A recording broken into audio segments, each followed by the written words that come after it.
Hello दोस्तों, Khan global studies के इस बैंकिंग वर्टिकल में आप सभी का स्वागत है। आज मैं फिर से आ चुका हूं आपके लिए कुछ नया और इंपॉर्टेंट लेकर। मेरा नाम है शांतनु और मैं आपको यहां पे कैटर करता हूं ये सारे कंटेंट्स, साथ ही साथ रीजनिंग में पूरा कवर करता हूं बैंकिंग सेगमेंट में। दोस्तों, एसबीआई पीओ की वैकेंसी का इंतजार हमें था लगभग अक्टूबर महीने से।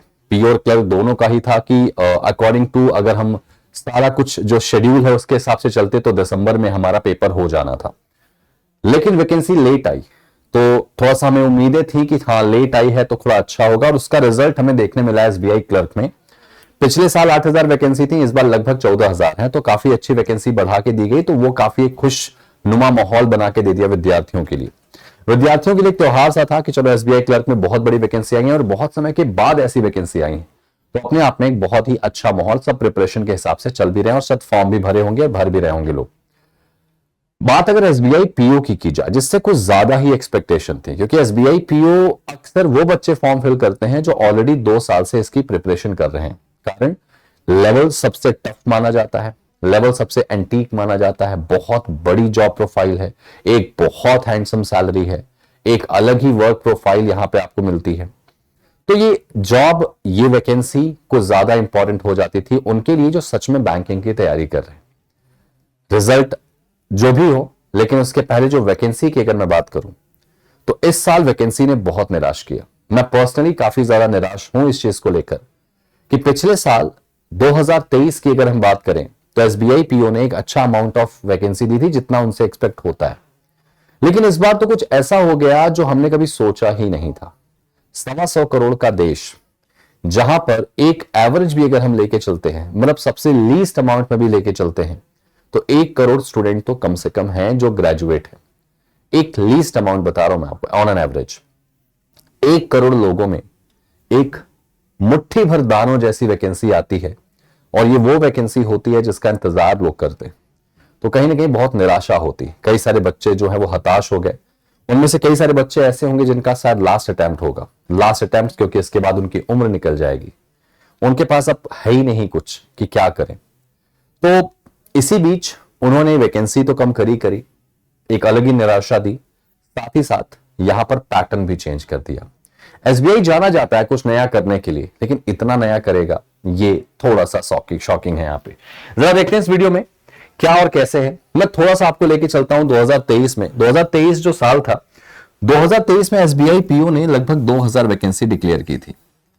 ये 2000 वैकेंसी एक ठीक ठाक वैकेंसी होती, क्योंकि पीओ के लेवल पे स्टैंडर्ड ये मानी जाती है कि हाँ इतनी वैकेंसी तो होंगी, क्योंकि शायद पीओ का फॉर्म भी सब लोग नहीं भरते हैं, एसबीआई का स्पेशली।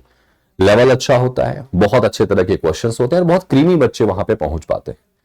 हमें लगा था 2024 में अगर हम बात करें तो वैकेंसी इसी के इर्द गिर्द होगी, लेकिन जब एसबीआई क्लर्क का आया, मतलब नोटिफिकेशन आया, वहां पता चला कि इतनी सारी वैकेंसी है, तो हमें आप में एक उम्मीद जगी कि एसबीआई पीओ में कम से कम 5,000 वैकेंसीज तो होंगी। लेकिन इस बार इन्होंने जो वैकेंसी दी है वो 600 है, मात्र 600। अब मुझे एक चीज समझ नहीं आ रही है, क्या एसबीआई वाले इसको भी यूपीएससी के पास लेके जाना चाह रहे हैं क्या? ऑलमोस्ट स्टैंडर्ड पेपर का तो यूपीएससी से ऊपर जा चुका है। अगर हम बात करें जो टेक्निकल सब्जेक्ट्स हमारे, यार यूपीएससी में नंबर ऑफ सब्जेक्ट ज्यादा है, पढ़ना बहुत कुछ है, लेकिन यहां पे पढ़ना बहुत ज्यादा नहीं, लेकिन इतना डेप्थ में पढ़ना है जितना हम इमेजिन नहीं कर पाते। सर यूपीएससी की तरह से वैकेंसी निकाल दी यहां पे 600 700, और इसमें भी अगर हम जनरल कैटेगरी वालों को बात करें, विशेष सहानुभूति यहां देना चाहूंगा मैं, 200 मात्र वैकेंसी। समझ रहे हो? अच्छा, मैं क्यों इसमें सहानुभूति शब्द जोड़ रहा हूं, क्योंकि जनरल कैटेगरी का जो बच्चा होगा वो एससी से फॉर्म नहीं भर सकता, लेकिन एससी कैटेगरी वाला बच्चा जो होगा वो जनरल से फॉर्म भर सकता है। ओबीसी कैटेगरी वाला बच्चा जो है वो जनरल से फॉर्म भर सकता है। मतलब देखो, तो जनरल के पास कुछ भी नहीं है यहाँ पे, मतलब जो वो पा सके। तो थोड़ा सा बुरा लग रहा है मुझे। मैं सिर्फ जनरल कैटेगरी के बच्चों की बात नहीं करूंगा, मैं जाहिर सी बात है अगर एससी एसटी और ओबीसी और दूसरे लोगों की बात भी करूं तो 600 बहुत कम नंबर है। तो मुझे ये चीज बहुत निराश करी है, और एज अ टीचर अगर मैं बात करूं तो मुझे सच में लगा है कि यार ये बच्चों के साथ थोड़ा सा ज्यादती तो है। उम्मीद करता हूं कि बोर्ड नंबर ऑफ वैकेंसी जो है वो थोड़ा बढ़ाएगा और एटलीस्ट 1000 वैकेंसी के पास तो लेके जाएगा। ठीक है, पैटर्न की बात करें तो एसबीआई पीओ जिस हिसाब से पैटर्न चेंज किया है, उससे ये बात समझ में आ गई है कि उसको एवरेज बच्चे चाहिए ही नहीं, एवरेज कैंडिडेट नहीं चाहिए, उनको चाहिए बिल्कुल शार्प जीनियस दिमाग। जिसकी इंग्लिश बहुत अच्छी हो, जिसका कैलकुलेशन स्किल बहुत अच्छा हो, जिसकी लॉजिकल रीजनिंग बहुत अच्छी हो, बहुत स्किलफुल बंदा हो, यानी उसके सारे के सारे चेक बॉक्स जो है वो बिल्कुल चेक बॉक्स जो है वो फुलफिल होने चाहिए। ऐसे स्टूडेंट्स को डिमांड करता है एसबीआई आज के नोटिफिकेशन को देखने के बाद। कारण क्योंकि आप देखेंगे कि यहां पर पैटर्न क्या चेंज किया है कि इंग्लिश को 40 क्वेश्चन दे दिया, यानी पहले इंग्लिश जो था वो 30 नंबर का आता था, अब 40 कर दिया है। मैथ्स और रीजनिंग के 5-5 क्वेश्चन निकाल के इंग्लिश में दे दिया है, मतलब इंग्लिश पहले 30 आता था, ये दोनों 35-35 आते थे, अब क्या कर दिया है कि इसको 40 कर दिया है, बाकियों को 30-30 कर दिया। टाइमिंग वही कर दी है। तो आप नोटिस करोगे हम इन दोनों में तो स्ट्रगल करते ही थे, अब इसमें भी स्ट्रगल करेंगे। कारण इसका क्योंकि नंबर ऑफ क्वेश्चन बढ़ गए ना भाई, तो अटेम्प्ट तो करोगे, अटेम्प्ट करोगे, नंबर ऑफ क्वेश्चन बढ़ गए, तो जाहिर सी बात है कंपटीशन यहां और टफ हो जाएगा।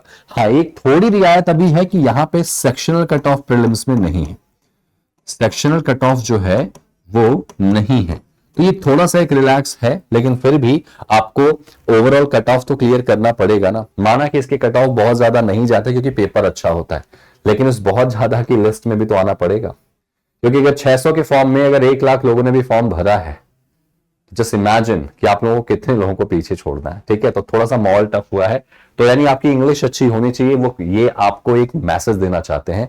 अंग्रेजी अच्छी है तो ही आप इसके लिए अप्लाई करना। अगर आप सिर्फ एवरेज हो, ठीक ठाक चल जाता है, तो आप एसबीआई पीओ नहीं कर सकते, ऐसा वो इंडिकेशन देना चाहते हैं। आइए जरा आगे बढ़ते हैं, थोड़ा सा आगे बढ़ेंगे, मेंस की तरफ बढ़ते हैं, क्योंकि देखो प्रीलिम्स तो यार क्वालिफाइंग होता है बैंकिंग के किसी भी एग्जाम की बात करें, असली लड़ाई जो होती है वो मेंस की होती है, क्योंकि मेंस का स्कोर जुड़ता है सर। तो मेंस में अभी मैं बात करूं करंट सिनेरियो की, है ना। अगर करंट सिनेरियो की बात करूं तो देखिए इस साइड मैंने करंट सिनेरियो लिखा है कि भाई रीजनिंग और कंप्यूटर से आपका पहले जो था 45 क्वेश्चन पूछे जाते थे, जिसमें टोटल मार्क्स 60 होते थे। अब क्या कर दिया है, क्वेश्चन यहां से 5 कम कर दिया, मतलब यहां पे 40 क्वेश्चन कर दिया है, मार्क्स 60 ही रखा है रीजनिंग और कंप्यूटर से, जिसमें रीजनिंग का वेटेज बहुत ज्यादा होता है, कंप्यूटर का वेटेज बहुत कम होता है, 5, 6, 7 क्वेश्चन पूछे जाते हैं। ठीक है, अब हालांकि इसमें टाइमिंग भी दिया है, सेक्शनल टाइमिंग आपकी 50 मिनट की, जो कि मेरे ख्याल से ठीक है, टाइम आपको मिलता है मेंस में, इसमें कोई दो राय नहीं है। डेटा एनालिसिस और डेटा इंटरप्रिटेशन यानी क्वांट्स का जो सेक्शन है, उसमें देखो पिछले साल 35 क्वेश्चन थे, अगर पिछले पैटर्न की बात करूं 60 मार्क्स के, इस साल यहां से भी आपके 5 क्वेश्चन हटा दिया, यानी 30 क्वेश्चन दे दिया और मार्क्स 60 दे दिया, टाइमिंग 45 मिनट। समझ रहे हो, मैथ्स और रीजनिंग के 5-5 क्वेश्चन यहां से निकाला है, जैसे प्रीलिम्स से निकाला था। और ये क्वेश्चन कहां दिया है आप नीचे देखेंगे, जीए बैंकिंग आप नोटिस करना, पिछले साल 40 क्वेश्चन था, नया पैटर्न 60 क्वेश्चन कर दिया। अच्छा क्यों किया पता है आपको, क्योंकि जीए और बैंकिंग में बच्चे फेल होते, सबसे ज्यादा फेल होते हैं बैंकिंग और जीए और करंट अफेयर्स में, क्योंकि यार कितने साल का पढ़ के जाए, कितना डेटा कोई पढ़ के जाएगा, और इतना हो नहीं पाता। तो इसमें क्वेश्चन भी बढ़ा के 60 कर दिया। आरबीआई ग्रेड बी में आते थे ऐसे क्वेश्चंस, अब यहां 60 क्वेश्चन कर दिए 60 मार्क्स के। सोचो एक क्वेश्चन 1 नंबर का कर दिया, टाइमिंग 45 मिनट, आधे से ज्यादा बच्चे यहीं फेल हो जाते हैं। कितना करंट अफेयर्स पढ़े सर, इंग्लिश पहले 35 क्वेश्चन आते थे, अब 40 क्वेश्चन कर दिया, लेकिन ध्यान से सुनना, यहां पे नंबर 20 ही मिलेंगे। यहां पे 35 क्वेश्चन करते थे तो 40 मार्क्स मिलते थे, अब 40 क्वेश्चन करोगे तो 20 मार्क्स मिलेंगे, मतलब आधा नंबर एक क्वेश्चन का। आप इससे अंदाजा लगा लो कि इन्होंने कितना बड़ा खेल खेला है। इन्होंने तुम्हारे को करंट अफेयर्स अपडेट करने के लिए बोला है, प्लस इंग्लिश तुम्हारी बहुत अच्छी होनी चाहिए। समझ में आई बात, इंग्लिश तुम्हारी बहुत अच्छी होनी चाहिए, क्योंकि बैंकिंग का मेंस का लेवल बहुत अच्छा होता है। और सर यहीं वो पीछा नहीं छोड़ रहे हैं आपका, इन्होंने यहां तो चलो बना ही दिया, 170 क्वेश्चन अब दे रहे हैं 200 मार्क्स में। पिछले साल इन्होंने टोटल 155 क्वेश्चन दिए थे, अब वो क्वेश्चन हो गए हैं 170, मतलब क्वेश्चन बढ़ गए। कहां बढ़े हैं तो आप नोटिस करोगे, जीए में। कहां बढ़े हैं, इंग्लिश में। वो चाहते हैं कि तुम बिल्कुल करंट एकदम आओ हमारे पास, हमें ज्यादा आपके ऊपर एक्सपेरिमेंट या मेहनत ना करनी पड़े, आप उतने मैच्योर होके जाओ। कंपटीशन देखो भाई साहब, जो बच्चों के दिमाग में है ना कि सर अभी 2 साल तो बचे हैं, आराम से तैयारी कर लेंगे, अब वो दौर नहीं है सर। हम उस दौर से नहीं गुजर रहे हैं अब कि आराम से ग्रेजुएशन में अपने कॉलेज को एंजॉय करेंगे, बढ़िया कैंटीन में बैठेंगे, घूमेंगे फिरेंगे, ग्रेजुएशन क्लियर करने के बाद गवर्नमेंट जॉब की तैयारी करेंगे और नौकरी लग जाएगी। अब वो दौर गया। आज की जनरेशन को 10th से ही अपना करियर बनाना शुरू कर देना है। क्यों? क्योंकि जब तक वो ग्रेजुएशन में जाएंगे भीड़ और बढ़ चुकी होगी, कंपटीशन और बढ़ गया होगा, लेवल पता नहीं कहां जा चुका होगा। तो भाई साहब अगर समय बचा है ना तो समय को इस्तेमाल करिए, पढ़ना मत भूलिए यहां पर, नहीं तो बहुत दिक्कत हो जाएगी। डिस्क्रिप्टिव का पेपर होता था, ये सबको पता है, लेकिन इस बार डिस्क्रिप्टिव जो पेपर होता है, डिस्क्रिप्टिव मतलब क्या होगा कि आपको कंप्यूटर पे टाइप करना होता है, मतलब आपकी टाइपिंग स्किल भी चेक हो जाती है वहां पे। तो पहले क्या होता था कि डिस्क्रिप्टिव पेपर में एक लेटर राइटिंग आता था, जिसमें आपको एक लेटर लिखना पड़ता था, या तो ब्रांच मैनेजर को या कहीं भी एक लेटर लिखना पड़ता था, फॉर्मल लेटर्स, ठीक है, या इनफॉर्मल भी कभी कभी आते थे। और दूसरा जो होता था वो एसे राइटिंग होती थी, कि कोई आपको करंट का टॉपिक मिलता था जिसके ऊपर आपको एसे लिखना पड़ता था। But now it is completely change. कैसे? अब आपसे वो क्या कराएंगे पता है? आपका कम्युनिकेशन स्किल देखेंगे। कम्युनिकेशन स्किल जिसकी बारी में बार बार कहता हूं, बार बार इस बात को कहता हूं कि आपका क्या है कम्युनिकेशन स्किल, आपकी पर्सनालिटी डेवलपमेंट क्या है, आपका बोलने का तरीका क्या है, किसी भी सेंटेंस को, शब्दों को, वो बहुत मैटर करेगा। अपार्ट फ्रॉम दैट अगर मैं बात करूं, आपको ईमेल लिखना आता है कि नहीं आता है? आपसे ईमेल भी लिखवाएंगे, रिपोर्ट्स कोई आपको दे देंगे। आपको इसके अलावा जो आपका बहुत सारी चीजें, आपका एक जो पोर्शन था प्रेसी राइटिंग का, प्रेसी राइटिंग पहले आती थी, बीच में बंद हो गई, इस साल से फिर से उन्होंने दे दी। प्रेसी राइटिंग में क्या होता है, आपको एक पैसेज दिया जाता है, 4 लाइन 5 लाइन 6 लाइन का पैसेज होता है छोटा सा। उस पैसेज को आपको अपनी भाषा में प्रेसाइज करना पड़ता है, अपनी भाषा में लिखना पड़ता है, और शर्त यह होती है कि आप उसके किसी भी शब्द को कॉपी नहीं कर सकते, या अपने ही किसी शब्द को बार बार रिपीट करके नहीं लिख सकते। क्यों? क्योंकि अगर आप ऐसा करते हैं तो उनका सॉफ्टवेयर होता है जो पकड़ लेता है। आपको बहुत यूनिक स्टाइल में उस प्रेसी राइटिंग को लिखना होता है। तो सर ये है पैटर्न इस बार का, थोड़ा सा चिंतनीय है। चिंतनीय ये नहीं है कि आपको पढ़ना है, चिंता ये है कि वैकेंसी कम है और पढ़ना बहुत अच्छे से। तो आई वुड सजेस्ट यू कि क्लासेस रेगुलर देखते रहिए, इंग्लिश स्ट्रॉन्ग कर लीजिए। भले ही आप क्लर्क की जॉब करने के लिए जा रहे हैं, देखो बहुत सारे बच्चे जो एसबीआई क्लर्क के लिए जा रहे हैं ना, मैंने नोटिस किया कि क्लासेस में भी वो कहते हैं सर हिंदी में दीजिए। बेटा हिंदी बहुत, माना कि हमारी मातृभाषा है, बट थोड़ा सा प्रैक्टिकल होके सोचिए। इंग्लिश एक इंटरनेशनल भाषा है जिसको आपको अडॉप्ट करना पड़ेगा, क्योंकि जिस तरीके से डेवलपमेंट हो रहा है, जिस तरीके से विकसित हो रहा है देश, अंग्रेजी को बहुत वैल्यू दी जा रही है। ठीक है, भले ही आप अपनी लोकल भाषा से जुड़े रहिए, लेकिन आपका जो इंग्लिश है वो अच्छा होना चाहिए। उसके लिए रेगुलर बेसिस पे बैठिए, अपनी इंग्लिश पे काम करिए, अंग्रेजी न्यूज़पेपर पढ़ने की कोशिश कीजिए, कुछ भी अंग्रेजी पढ़ना शुरू कीजिए, सुनना शुरू कीजिए, बोलना शुरू कीजिए, बहुत जरूरी है। अब जो इस इंग्लिश जिनकी अच्छी होगी ना, उनके लिए ये डिस्क्रिप्टिव वाला पेपर बहुत आसान हो जाएगा। अच्छा, एक और इंपॉर्टेंट बात, आपका जो पेपर होगा ना, मेंस का पेपर कैसे चेक होगा? पहले डिस्क्रिप्टिव चेक होता है। अगर आप डिस्क्रिप्टिव में क्वालिफाई करते हैं तभी आपकी मेंस की कॉपी चेक होती।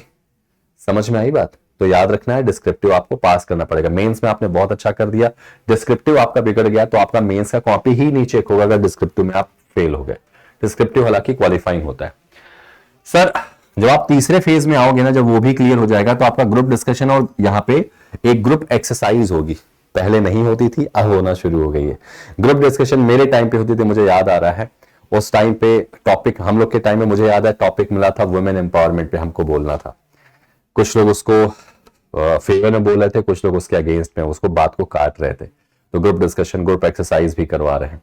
उसके बाद आपका लास्ट में पर्सनल इंटरव्यू। अब नोटिस करना, ग्रुप डिस्कशन या ग्रुप एक्सरसाइज की जो स्कोर है वो 20 है और इंटरव्यू 30 नंबर का है, यानी टोटल 50 मार्क्स।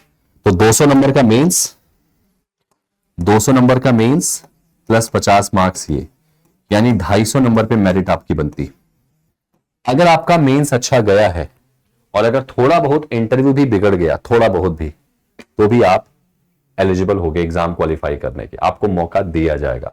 लेकिन अगर आपका मेंस बिगड़ गया है और इंटरव्यू आपका बहुत अच्छा गया है, तो बहुत कम चांसेस होते हैं सिलेक्शन के। इसलिए सबसे ज्यादा फोकस करो अपने मेंस पे, रेगुलर बेसिस पे क्लासेस अटेंड करो, रेगुलर बेसिस पे चीजों को पढ़ो। रीजनिंग के लिए मैं बता दूं आपको, हर दिन शाम को 4 बजे यूट्यूब पर मंडे टू फ्राइडे आपको मैं मिलता हूं और बिल्कुल नए और एग्जाम ओरिएंटेड क्वेश्चंस मिलता हूं। ठीक है, जिस चैनल पे आप हमें देख रहे हो उसी चैनल पे आपको हर दिन शाम को 4 बजे हमारा जो बैंकिंग केजीएस बैंकिंग चैनल है, इस पे आपको मैं मिलूंगा और बाकी सारे टीचर्स आपको मिलेंगे आपको गाइड करते हुए। ठीक है, उम्मीद है कि आपको ये इंफॉर्मेशन समझ में आई होगी, मेरा कंसर्न समझ में आया होगा, मेरी बात समझ में आई होगी। मिलते हैं एक नई वीडियो के साथ कुछ अच्छा और इंपॉर्टेंट लेकर। तब तक बने रहिए, पढ़ना मत छोड़िए। आज नहीं तो कल सफल जरूर होंगे। Thank you so much and जय हिंद।